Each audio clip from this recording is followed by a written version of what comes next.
I made the decision to move to France, there was an internal struggle happening that I want to tell you about honestly today. On one side, my mind, wanting all of the answers first, wanting guarantees, wanting a clear map from here to there, a step-by-step plan that would ensure success before I took a single step. On the other side, something else. Something in my body, a pull toward the unknown that had nothing to do with logic or planning or knowing how it would all work out. Nothing. I was standing at the edge of a cliff, and my mind was telling me I could not step off until I could see what would catch me. And what I finally understood in that moment was that that step to catch me wasn't going to appear until I actually made the step. That's not something the mind can accept because the mind operates in the known. It works with what it can already see, already understand, already map out. It is extraordinarily good at optimizing the known. But transformation doesn't live in the known. By definition, it requires crossing into territory the mind has never mapped. And that is precisely why the mind, however brilliant, however capable, however well-intentioned, it cannot be the sole instrument of the change you most deeply want to make.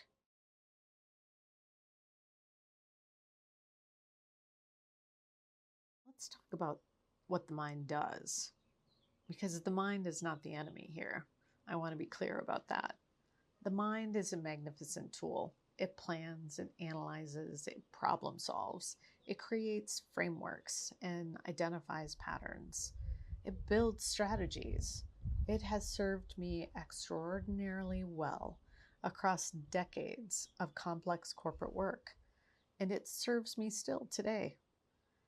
But the mind has a fundamental limitation that most of us have never been taught to recognize. The mind, it can only work with what it already knows. When you ask the mind to produce transformation, to take you from who you are to who you need to become, it will try. It will generate options based on your current understanding. It will create plans based on your existing knowledge. It will identify steps based on the world as you currently see it.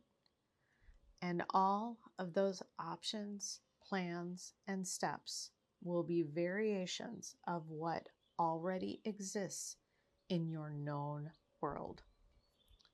Which means the mind will never generate the genuinely new. It will rearrange it'll rearrange what is. It cannot produce what isn't yet. I hope that makes sense. It will rearrange what is. It cannot produce what isn't yet.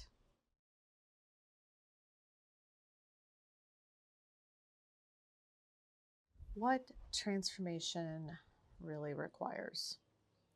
Transformation requires crossing into the unknown, not the uncomfortable known, not the slightly stretched known, the actual unknown, the territory where you genuinely cannot see what's there until you arrive.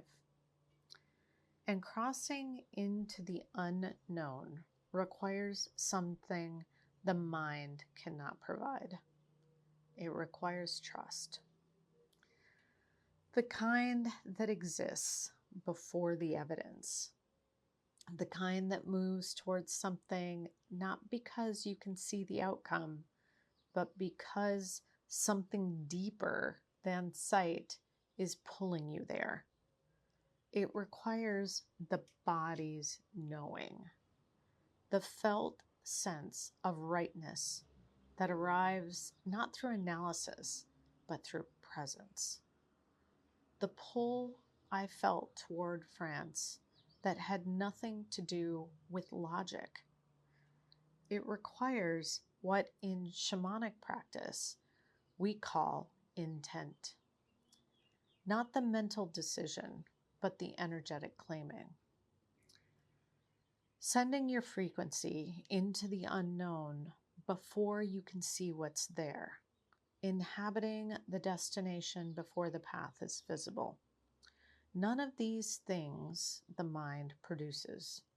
They arise from a different intelligence entirely, the intelligence of the heart, the intelligence of the body, the intelligence of the dreamer. In shamanic practice for us, the dreamer is, perhaps you might refer to it as your soul or your higher self.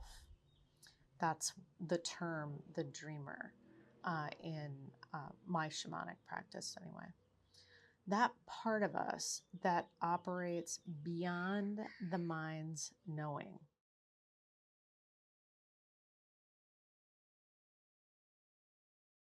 If you've been waiting for the mind to give you permission to change, to provide enough answers, enough guarantees, enough certainty that the risk feels acceptable, I want to offer you something honest. Those answers are not coming.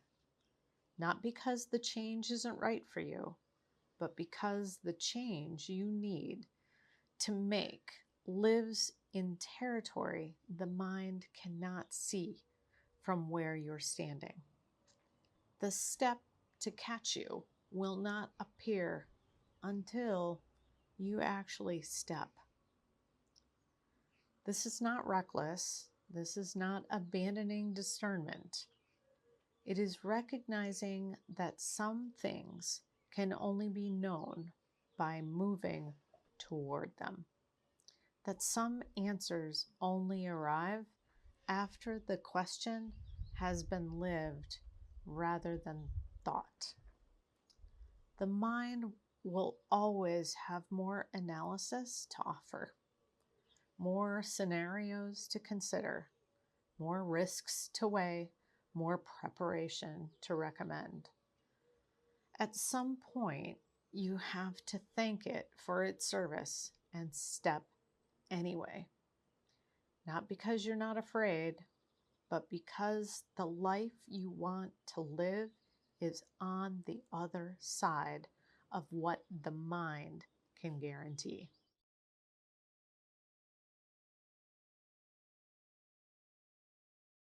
Okay, let's close out with some questions for you to take to your favorite journal or pondering time.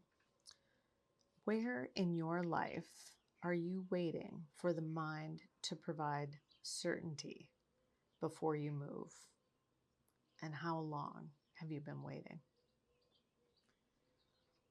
What does your body know about the change you need to make that your mind keeps overriding with analysis?